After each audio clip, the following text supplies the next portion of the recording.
प्रिय दर्शकों, 68वीं बीपीएससी प्रारंभिक परीक्षा की तैयारी करने वाले सभी अभ्यर्थियों की तैयारी और उनकी ज़रूरतों को ध्यान में रखते हुए हम आपके लिए लेकर आए हैं एक नई पहल।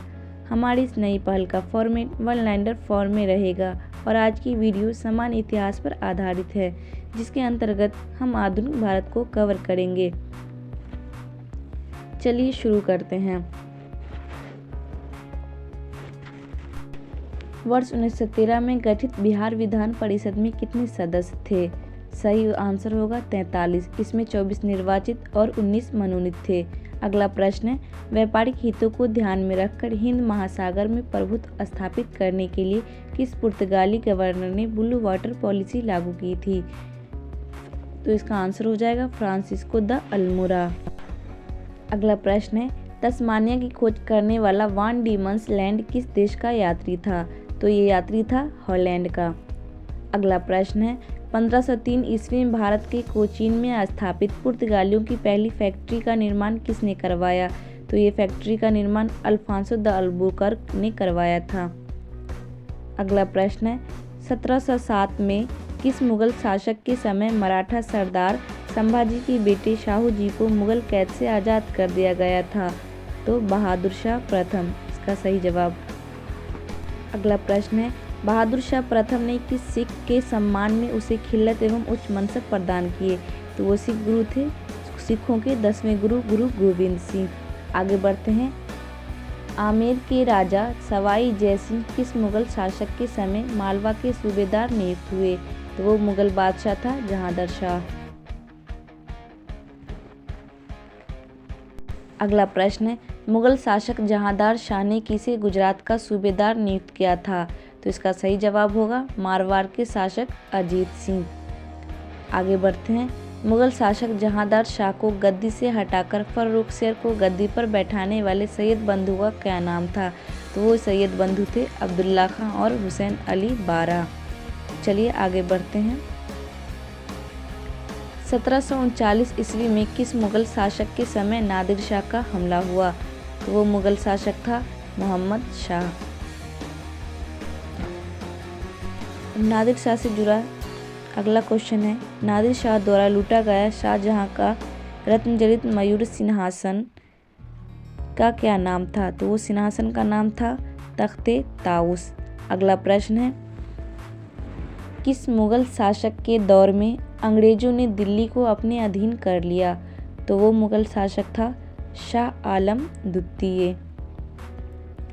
अगला प्रश्न है, अंग्रेजों के संरक्षण से गद्दी पर बैठने वाला पहला मुगल बादशाह कौन था? तो वो पहला मुगल बादशाह था अकबर द्वितीय। अगला प्रश्न है,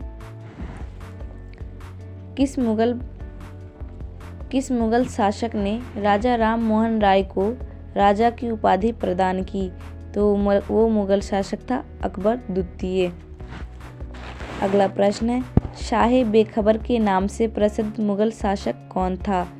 तो शाह बेखबर से प्रसिद्ध बहादुर शाह प्रथम था।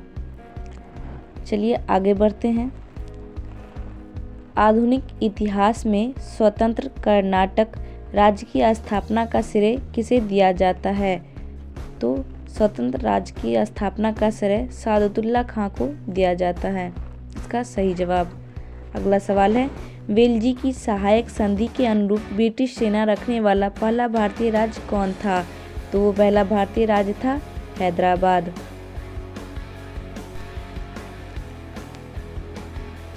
अगला प्रश्न है, बंगाल के किस शासक के शासनकाल में मुगल बादशाह को सभी राजस्व नहीं भेजा गया?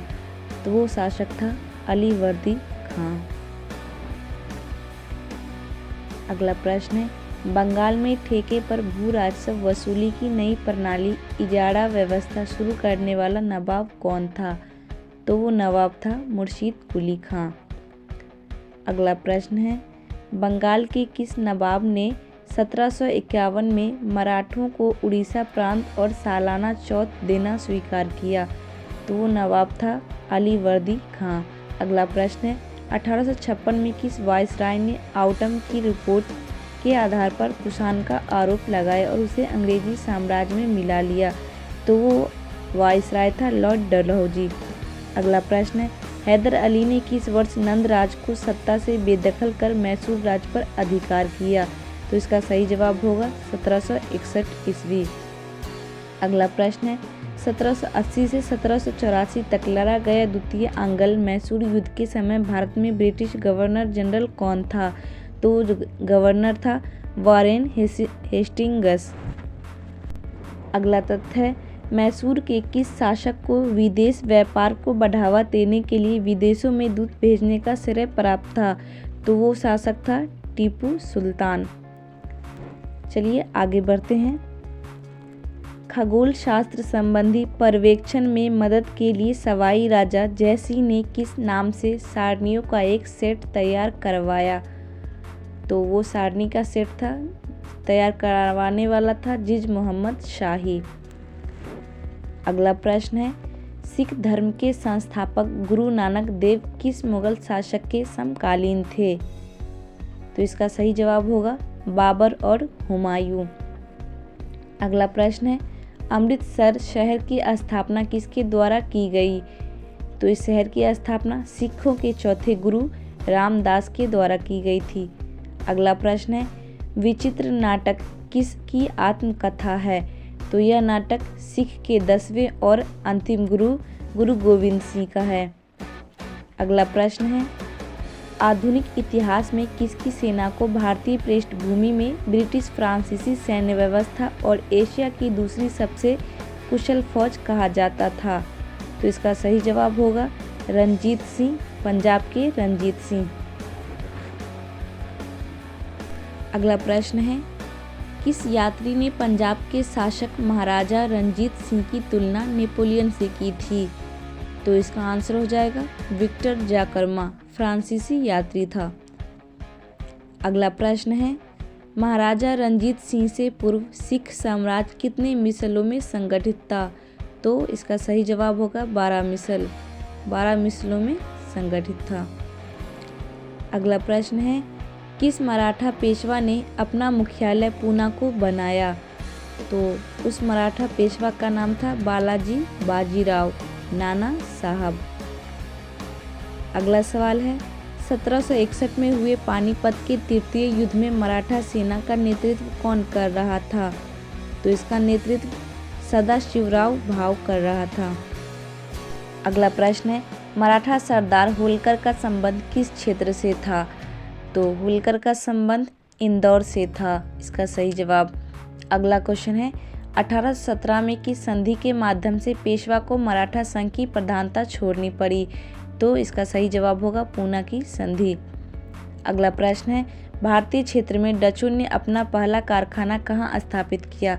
तो भारतीय क्षेत्र में मसूलीपट्टनम में 1605 में कारखाना था। अगला प्रश्न है, भारत आने वाले यूरोपीय में किसने सबसे पहले मसालों के बदले सूती कपड़े को अपने व्यापार का प्रमुख माध्यम बनाया? तो इसका सही जवाब होगा डच। अगला प्रश्न है, किस मुगल शासक के काल में वर्ष 1608 में सूरत में ईस्ट इंडिया कंपनी द्वारा अपनी पहली फैक्ट्री का निर्माण किया गया? तो वो शासक था जहांगीर।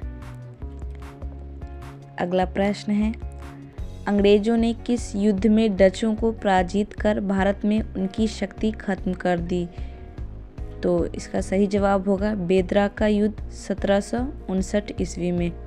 अगला प्रश्न है, 1698 में बंगाल की किस मुगल सूबेदार ने ईस्ट इंडिया कंपनी को सुल्तानती कोलकाता व गोविंदपुर की जमींदारी प्रदान की? तो इसका सही जवाब होगा आजिमुश शान।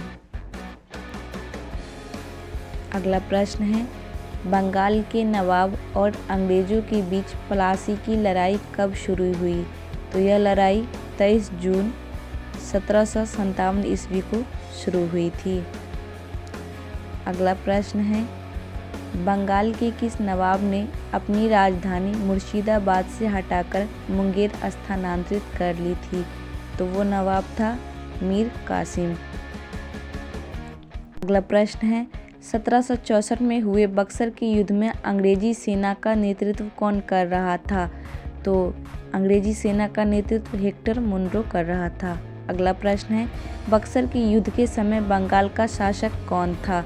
तो यह शासक था मीर जाफर। अगला सवाल है, इलाहाबाद की संधि पर बंगाल की ओर से किसने हस्ताक्षर किए थे?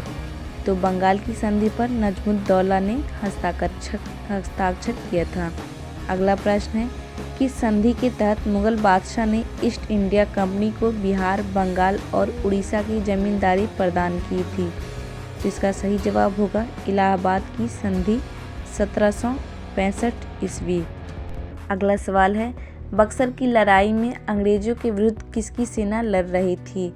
तो बक्सर की लड़ाई में अंग्रेजों के विरुद्ध अवध के नवाब शुजाउद्दौला की सेना लड़ रही थी। अगला सवाल है, किस संधि से बंगाल में द्वैध शासन की शुरुआत मानी जाती है? तो इसका सही जवाब होगा इलाहाबाद की संधि। अगला प्रश्न है, बक्सर की लड़ाई के बाद बंगाल में अपनी सत्ता मजबूत करने के लिए ईस्ट इंडिया कंपनी ने कौन सी नीति अपनाई? तो ईस्ट इंडिया कंपनी ने घेरे की नीति अपनाई थी। इसका सही जवाब। चलिए आगे बढ़ते हैं। ब्रिटिश उपनिवेशवाद के तहत भारत में अंग्रेजों की आर्थिक नीतियों के कितने चरण माने जाते हैं? तो इसका सही जवाब है 3। व्यापारिक पूंजीवाद, औद्योगिक पूंजीवाद और वित्तीय पूंजीवाद। अगला प्रश्न है, भारतीय धन के बहिर्गमन के प्रति लोगों का ध्यान आकर्षित करने के प्रथम प्रयास का श्रेय किसे दिया जाता है? तो इसका सही जवाब है दादा भाई नौरोजी। उनकी प्रसिद्ध पुस्तक है the poverty and unBritish rule in India. अगला प्रश्न है, भारत में सर्वाधिक रेलवे लाइन का विस्तार किस वायसराय के काल में हुआ था? तो उस वायसराय का नाम है लॉर्ड कर्जन। अगला प्रश्न है, भारत में भाप से चलने वाली रेलगाड़ी चलाने का पहला प्रस्ताव कब आया? तो रेलगाड़ी चलाने का पहला प्रस्ताव 1853 ईस्वी में आया था। इसका सही जवाब।